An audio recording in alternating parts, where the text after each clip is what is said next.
Ассаламу алейкум, братья и сестры. Сразу 4 интересные новости по поводу авиасообщения. Одна из самых главных, которую я озвучу в этом ролике, это то, что Россия обсуждает полное возобновление авиасообщения с 11 августа. Ребят, повторюсь, обсуждает. В России ведется серьезная работа над восстановлением пассажирских перевозок по международным направлениям. Вариант возобновления авиасообщения обсуждается на высшем уровне. Один из источников сообщил, что ориентировочной датой называлась 11 августа. При этом рассматривается возможность возобновления полетов со всеми странами. Еще один источник уточнил, что данный вопрос обсуждается на последнем совещании оперативного штаба по коронавирусу в России. Необходимо уточнить, что в нескольких последних заявлениях МИД и Оперштаба также звучала информация, что вопрос возобновления авиасообщения анализируется и прорабатывается. Также второй новостью является то, что Россия возобновила международное авиасообщение с 1 августа, как и обещала, и это является хорошим знаком для нас. Первыми 3 странами, с которыми восстановилось сообщение, стали Великобритания, Турция и Танзания.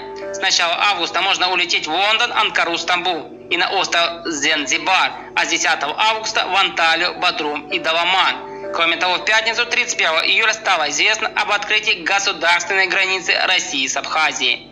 И вот совсем только что, ребята, появилось сообщение, что к этим 4 странам добавляется еще одна страна. И это, к сожалению, опять не Таджикистан. Один раз в неделю планируется совершать рейсы из Москвы в столицу Швейцарии, Женеву.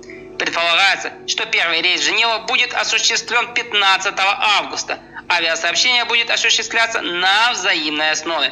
Рейсы между Россией и Швейцарией будут осуществляться с интервалом в неделю. Итак, ребята, подытожим. С 1 августа открылись 5 стран авиасообщения. Это Великобритания, Турция, Танзания, Абхазия и Швейцария. И то, что есть варианты, хоть и мизерные, что 11 августа обсуждается открытие всех границ для всех стран. Следующие 2 новости, ребята, уже выйдут в следующем видео, так что не пропускайте. Ребята, как вам оформление канала? Правда классно? Пишите свои комментарии по поводу оформления.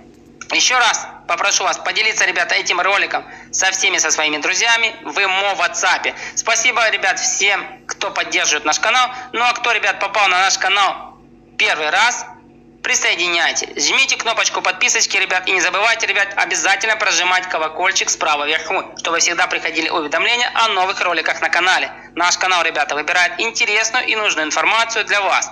Ребят, ваши пожелания и предложения можете писать в комментариях. Мы их всегда смотрим и по возможности отвечаем. Ну а всем вам, дорогие подписчики, желаем добра, мира и крепкого здоровья вам и вашим родным. Увидимся уже в новых роликах на канале. Не пропустите.